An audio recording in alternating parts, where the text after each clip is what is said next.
Hello again, everyone. Welcome back to Planescape Torment. Alright, let's go ahead and talk to Sebastian here and see if he can direct us to, give us some help with Lothar.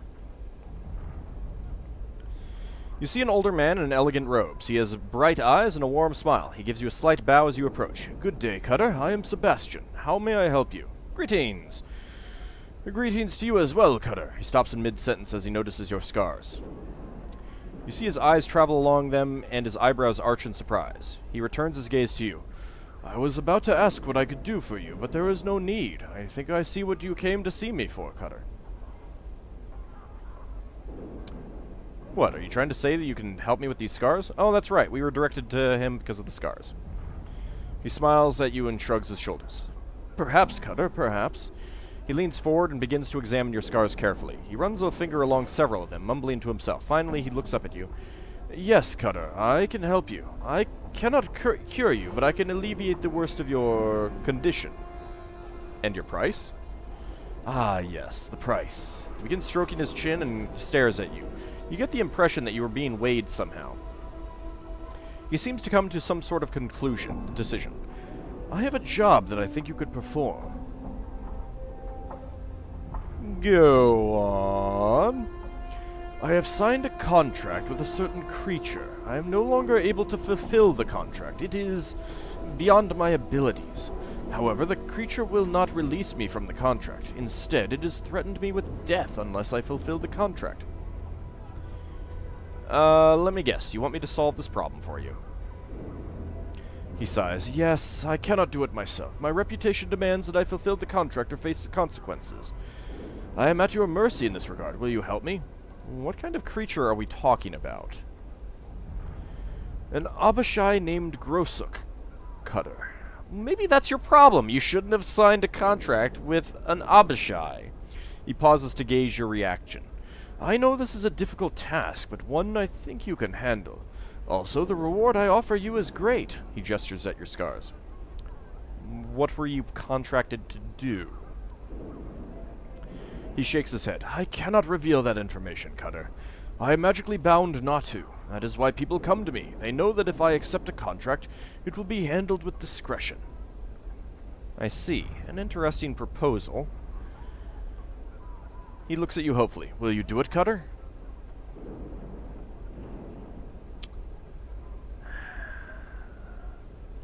Yes, give me the details. Updated my journal. He smiles at you and gives a sigh of relief. Thank you, Cutter.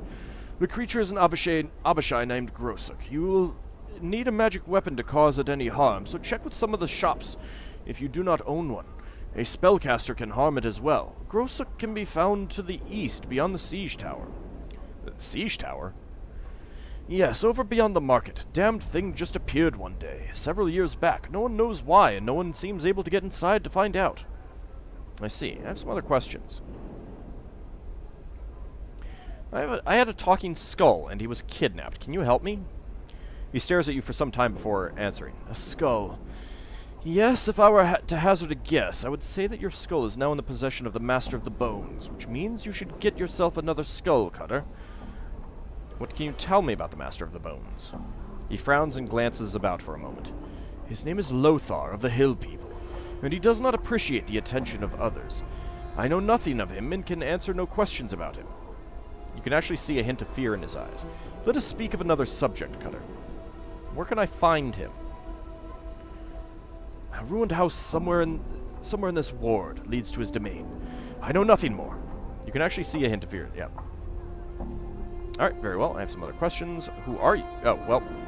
What is this place, apparently, is what I asked instead. I meant to say, who are you, but it came out, what is this place? He gives you a quizzical look. Do you mean this market or this ward of Sigil? This ward. This is the lower ward, Cutter, home of the common people in the industrial side of Sigil. It's not the slums of the hive, yet it holds no splendor such as the ladies' ward. Why is it called the lower ward? He lets out a short laugh and shrugs his shoulders. That depends on your point of view, Cutter. The rich say it's because this is the home of the common or lower classes. If you ask those who live here, it's because of the portals and the incident. The incident? Yes, he frowns as he pauses to think. A long time ago, this was known as the Prime Ward. People new to the city were placed here and not allowed access to all of Sigil. There were many other restrictions placed upon them as well. Some Burke took offense at that and decided to form a rebellion. It went nowhere, of course, until he made a fascinating discovery. Go on. You see, there are a lot of portals in this area of the city, and most of them open onto the lower planes. Well, that balmy Burke found a way to open them all at once. He allowed anything that wanted to come through the portals into the city. It became quite bloody. A terrible war ensued. Anyway, that's why this is known as the lower ward, because of the portals. Sebastian, how did this person open all of the gates? He used an item that he either had commissioned or made himself. What was it called? He paused to think for a moment. Ah, I remember. The shadow-sorcelled key. At the mention of the key, you begin to feel dizzy. The world around you freezes and everything turns gray. You sense a past memory trying to force its way into your consciousness. Relax and let it come. Updated my journal. The world around you fades and you find yourself in the darkened streets of Sigil. Your heart is pounding, trying to break free of your chest. Your breath comes in ragged gasps. You've been running for hours, it seems, yet you cannot stop. You turn a corner and enter an alley, finally slowing your flight. You feel your strength fade as you lean against a nearby wall and try to catch your breath. You become aware of something hard pressed into the palm of your hand. Glancing down, you open your clenched fist to stare at the gem embedded in the flesh. Your body sags toward the wall until your forehead touches its cold, damp surface. Your eyes close and you force yourself to take slow, deep breaths. Just as you feel your strength returning, you hear a faint noise and instantly snap to full awareness. You turn to look toward the alley mouth. At first you see nothing, just ghost visions caught by the shadows of the night. You are about to turn away when a slight movement catches your eye. Slowly, a female form glides around the corner, pauses, and then turns to face you. Your eyes travel from her slender waist toward her full bosom, and then her blade-enshrouded face. Oh, ah, great. That's fantastic. Even in the darkness, you can see her cold and motionless eyes. The memory fades and your normal vision returns. You are standing before Sebastian in the market. He is looking at you with some concern, but this passes when he sees that you are all right. I thought I lost you for a moment there, Cutter. What became of this shadow-sorcelled key? He shrugs his shoulders. No one knows. The key has been lost for some time now. Many believe the Lady of Pain took the key to prevent it ever being used again. So, what was the outcome of the rebellion? He thinks for a moment. Well, everyone except the leader was given pages in the dead book. The leader and the creatures just up and vanished one day. Surely the lady's work. The survivors fled the ward. The fumes of the lower plains had polluted the air, you see. Anyway, the ward remained deserted until the foundry was eventually built. What can you tell me about the foundry? He frowns. It is the home of the Godsmen, Cutter. If you have any questions regarding them, I suggest you go to the foundry and ask them. Okay. And who are you? I am Sebastian, a mage of sorts. I do contract work for those who can meet my price. What kind of work? He gives you a slight smile and then shrugs his shoulders. Confidential work, Cutter. I am known for my discretion in getting deeds done. People come to me with quests. If I can perform them, I do so. If I cannot, I don't. In either case, I keep silent. You hesitate to use the word mage. Why? He nods his head. Yes, I am not a mage, Cutter, but I can perform the art in my own way. I have forsaken the normal studies of magic and followed my own path. He pauses and shrugs his shoulders. It is easier to call me a mage than to argue the point. What kind of work do you do? Oh, that's the same thing. I have more questions. I wonder if he's supposed to be a psionicist. Although I don't know that any of those elements are in the game. Well, what's going on around here? He looks at you suspiciously. What do you mean, Cutter? He looks around and spreads his arms as if to encompass the whole ward. Life, Cutter. Life as usual. Nothing more. Alright, I must go now.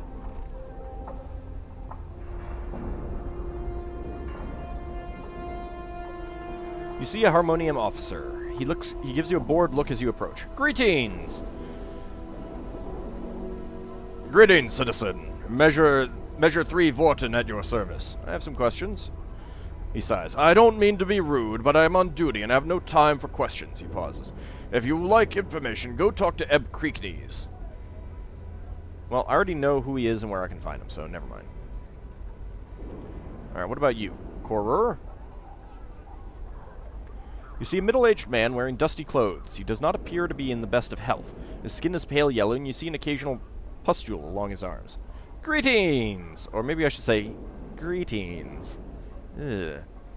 He turns and glances at you from behind hollow eyes.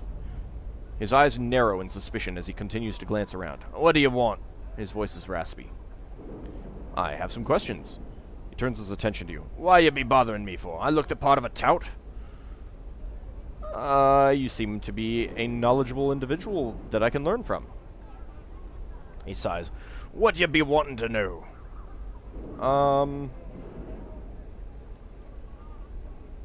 I want to be a better warrior. Can you help me better my skills? Well, what exactly do you want training in? Can you tell me if I'm ready for more instruction? I think I could teach you a bit more. I'm ready. What can you teach me? What you be wanting to learn? I'm not up to training today. I'll come back later. Alright. So he's a guy who can train us. I have some questions. Are you feeling alright?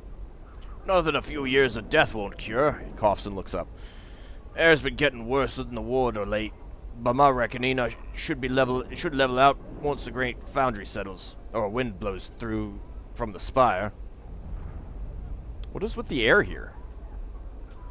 It's mostly because of all the portals. He has a coughing fit and then turns his attention to you. What do you mean? Lots of doors to the lower planes here, letting bad air and fumes and such from who knows what layer of the abyss. That's why this here's the lower ward, he laughs. A jaunt through this area is like breathing in a meal. Salt, smoke, pipeweed, it's all yellow blankets of smoke and stinging sulfurous gas that this ward spits out. He gives you a gap-toothed smile. Pretty, eh? What was that you said about the winds? At times winds blow up from Sigil's spire, drives the smog out. He glances up and coughs. For a while.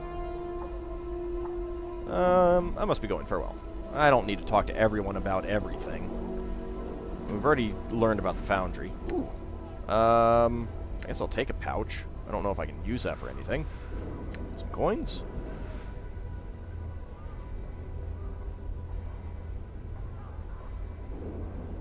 Can't go through there. There's a door there.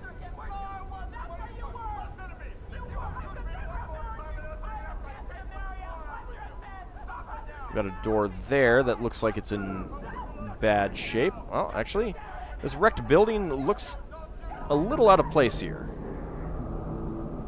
Alright, let's go in here first. Oh. Apparently we go around another way.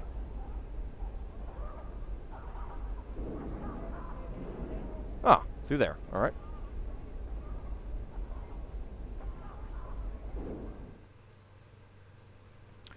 Ah, pawn shop. I'm gone. Aye, what? I want you to pick that lock. Right. I'll take that. They don't seem to be pissed off about it. Sounds good to me. All right. So we got Brokaw and Micah. This rotund woman, complete with shrewish eyes and a nasal voice, brays out, Now what have we here? A customer? Do mine eyes spy a customer? The diminutive man replies, Of course your eyes spy a customer. They see a customer all the time. Customers on the street. We have no customers. We will never have customers. It is useless and forlorn to hope for. He pauses as his eyes alight on you. Micah, we have a customer. That's what I've been saying to you. She lowers her voice and turns to you. What can we do for you?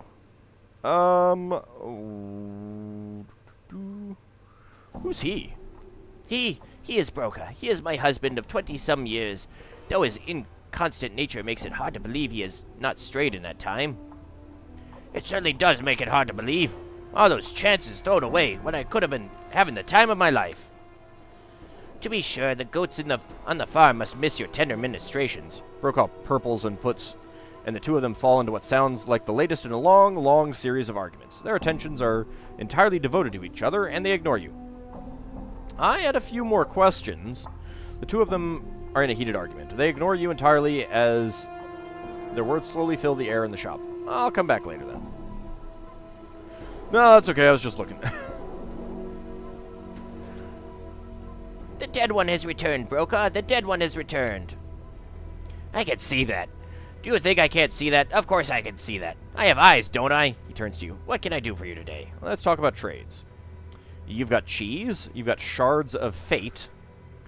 Damage 10 to 100 piercing damage. Breaks after first use.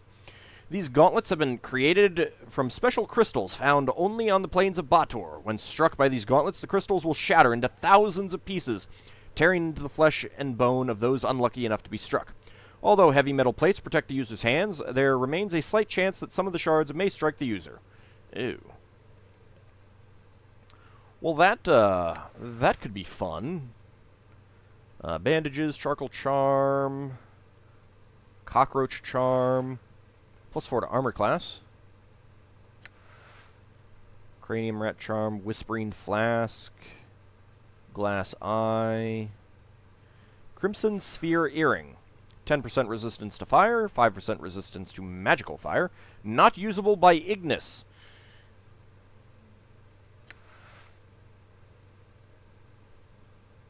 Wonder if I can get a better price for these things here. I may have to check. Ring of the Traveler, +1 to armor class. It's tempting. I mean, I got a crap ton of money.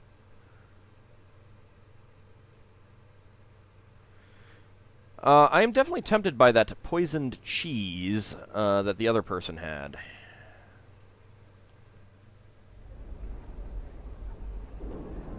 All right.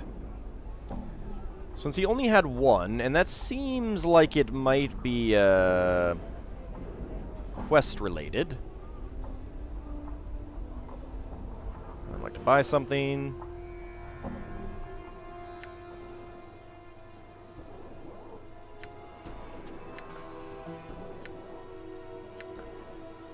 Get a couple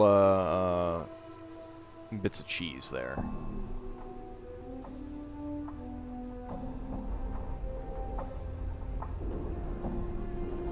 Well, we haven't gone exploring around here yet. There's a Lenny. You can't determine what this odd device is. Hello, Lenny. You see a feral-looking young man in shoddy clothes. His eyes dart about you as he scans the surroundings. He notices your approach and begins eyeing you warily. Greetings! He looks you up and down, then glances about. Returning his attention to you, he gives you a wicked grin. You'd best have a good reason for disturbing Lenny, Burke. I have some questions.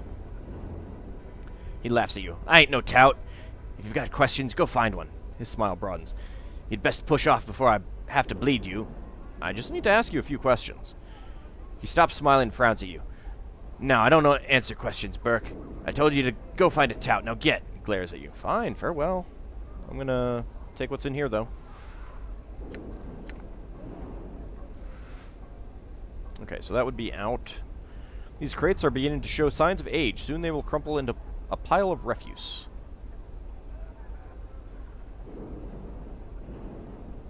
I saw something.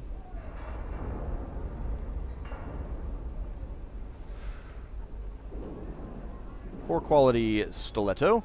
Ah, there's Grosuk. He's a green Abishai.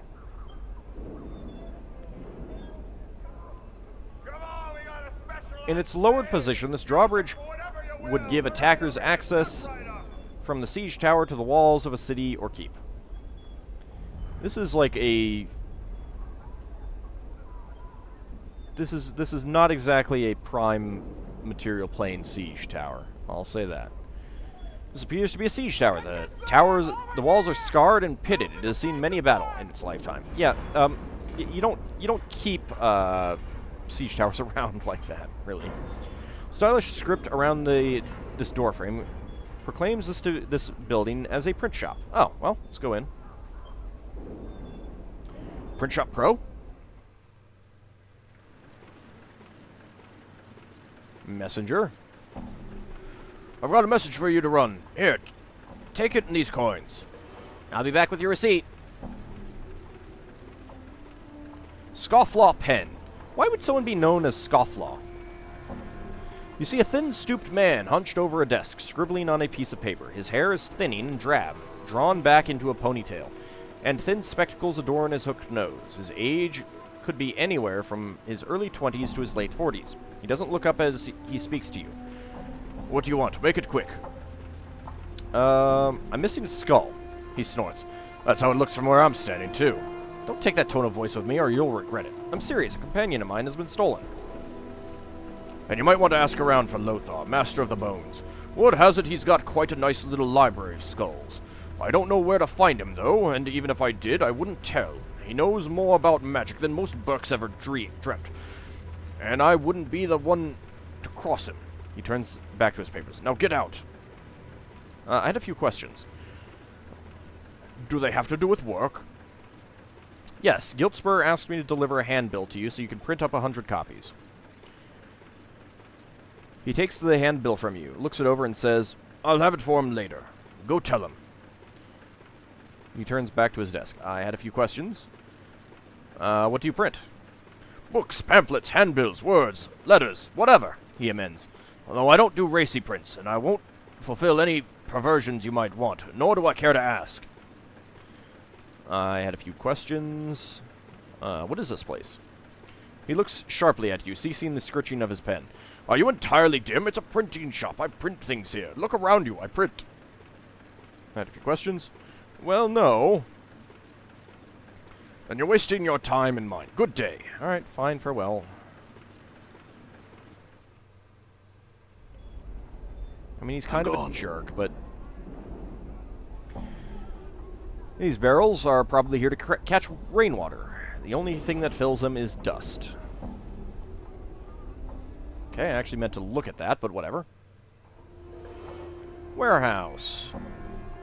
A strangely shaped container with secure bindings sealing it. What could be in it?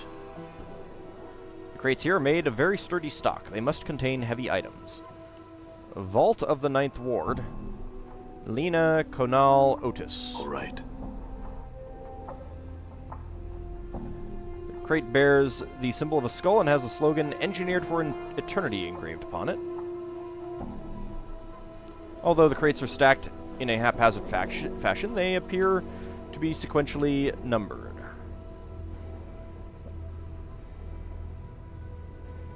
Okay. Oops. Anything else? These crates are made of very sturdy stock. They must contain heavy items. Okay.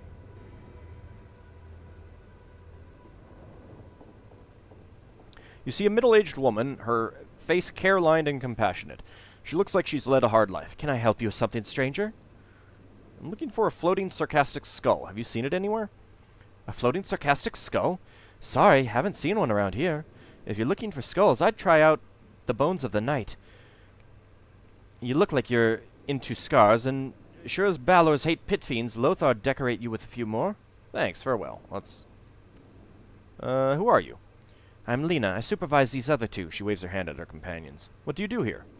This is a storehouse. I'm the supervisor. Things get stored here. Things that get taken out of here. She shrugs. Not much to tell, really. Okay. You see a thin, skulking man. His long, nimble fingers quiver slightly, and he has trouble meeting your eyes when he talks to you. You startled me. I haven't seen you around here before, stranger. What do you want from me? Who are you? I'm Canal. I work here. And what is this place? He looks at you carefully as to see if you're joking. It's the Vault of the 9th World. Oh, world, not ward. It's a storehouse. Didn't you read the sign when you came in? No, I was trying to, and the game just assumed that I was trying to come in. Okay, apparently that's just an infinite loop. I hate infinite loop text. You see a hulking man, dull-faced and slack-jawed. I mean, at least put in a, you know, for any subsequent times, put in a, and who are you again? That kind of thing. You see a hulking man, dull-faced and slack-jawed. His muscles, however, are truly a sight to behold. He regards you steadily with his dead eyes. Whoa. Who are you? No talk me, talk Lena. He waves his oak-like arm at the woman supervisor. Just a few questions? No talk me, he seems agitated. All right, farewell.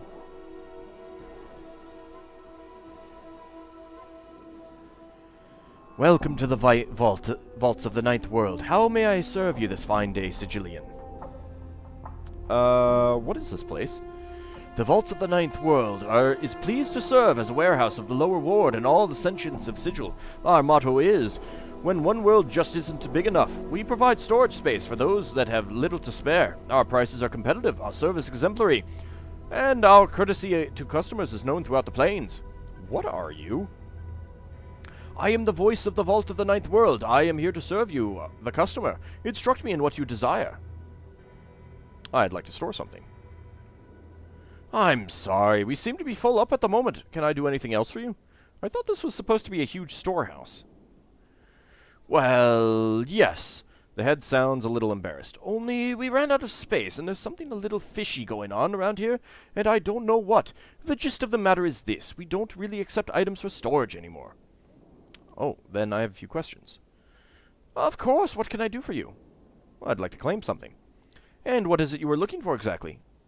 I was looking for a large bag of coins.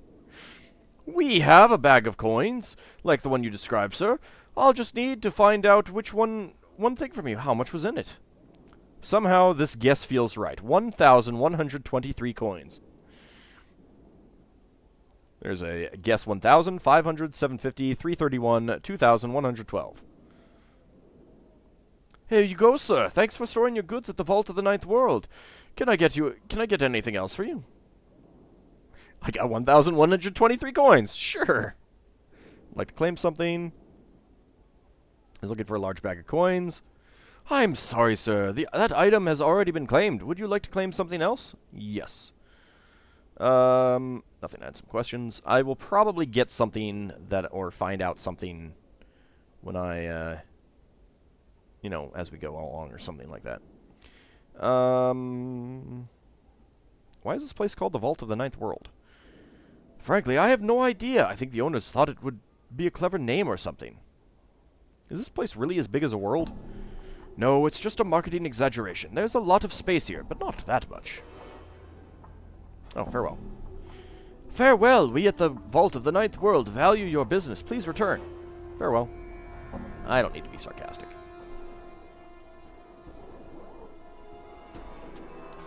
Nope. Alright. I thought maybe talking to her would allow us to find out why it's full up, but no, apparently not.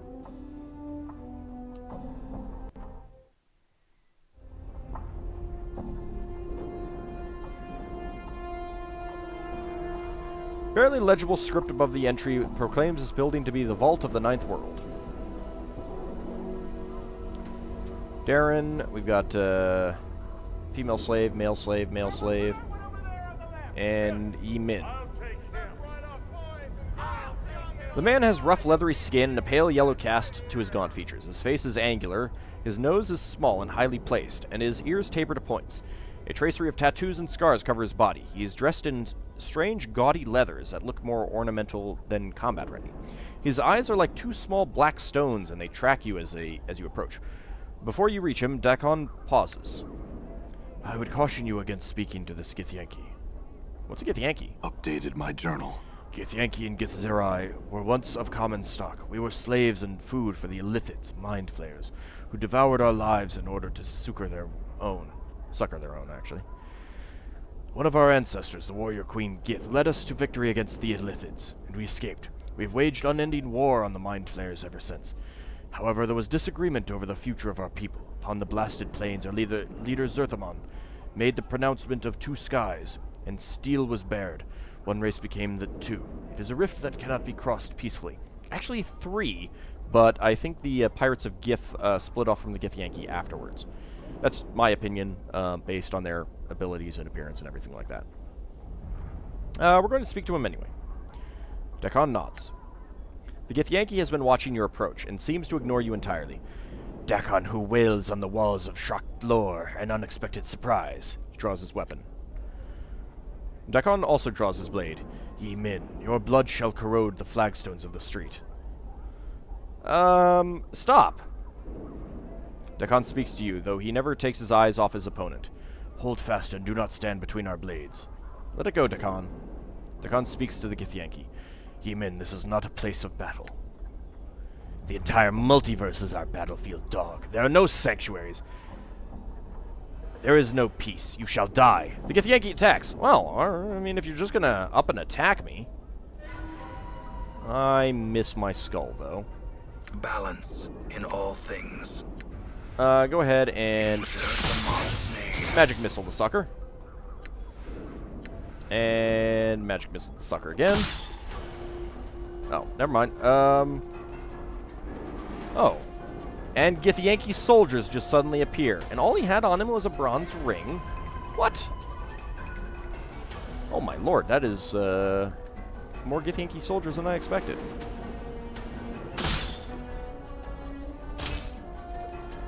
Die. Well, he did. It is I. You attack him. I'll attack him. You want to know? Come attack him.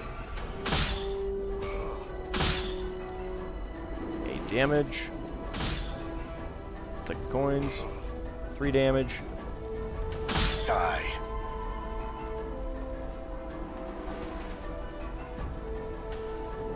Damn. Oh, there's actually more left than I expected. Valley. Take your coins. I like the harmonium just completely ignoring this. Die. Don't critically miss. It's just a pile of Goth Yankee corpses here. What is your will? Nothing at the moment. Alright, well, thought maybe he'd have something to say, but nope, nope. These barrels are empty. The hoops binding the wood are almost completely rusted through. Ruined wagon is quite useless. You see a boisterous auctioneer. He is very animated and does a lot of shouting, yelling, and stomping. He seems to have a tendency towards melodrama and makes a lot of strange facial expressions as he waves his arms. Greetings! He glances at you and motions to the crowd that he's taking a break. Well, 1,000 greetings do I bestow upon you, sir. He does a double take when he notices your scars. You know, I take one look at you with my discerning eye, and I see a man in the market for some healing charms. Do you have any healing charms? He gives you a shocked look and gestures grandly at himself. Do I, Darren, have any charms? He pauses for effect. No, sir, I do not. However, don't let that fact discourage you. I have plenty of other items for sale. He points at the rear of the auction block where a group of people stands in chains. You sell slaves? He shakes his head. No, sir, these are indentured servants, not slaves. For the most part, they are guilty of minor crimes. The proceeds from their sale go towards paying their debt to the city. After their term of servitude, they will be free citizens again. Whatever, I don't really care. It sounds like a good way to pay their debt to society. It still sounds like slavery to me. He gives you a bright smile. I don't concern myself with such thoughts. My task is to sell their contracts as given by the courts of Sigil. He lowers his voice as he leans in closer. And collect a percentage for my efforts, you understand. He straightens. You said they were guilty of crimes. What crimes did they commit? He shrugs his shoulders in an exaggerated way. I don't know for certain, but I would guess theft, assault, or not being able to pay their debts. Those are the most common transgressions. I see. I have some questions for you.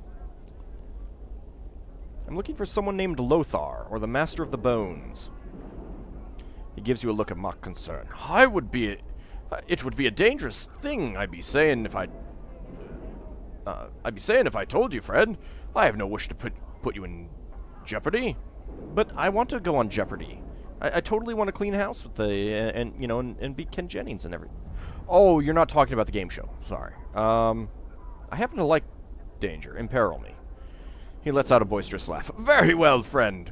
Lothar is the master, the lord of the famous Bones of the Night, the library where the dead themselves act as his repositories of arcane lore. All the dead of Sigil and the plains whisper secrets to him within his Salon of Skulls. Where can I find this place? Try south and east of the market section of the ward. Oh, you know what? We have gone way long on this episode, I think. You might come across a wrecked building, and you might find a ladder of bones that leads down, and it could be that ladder leads you to the Salon of Skulls. Thank you. I have some other questions. He smiles. Nay, friend, I have no more answers for you. I have spoken more than I should, and of matters I should not. I must return to the needs of my customers. Can I talk to you again? I have some questions. Okay. Alright, well, we will go ahead and... Oh, there's a Trist back there that we can talk to.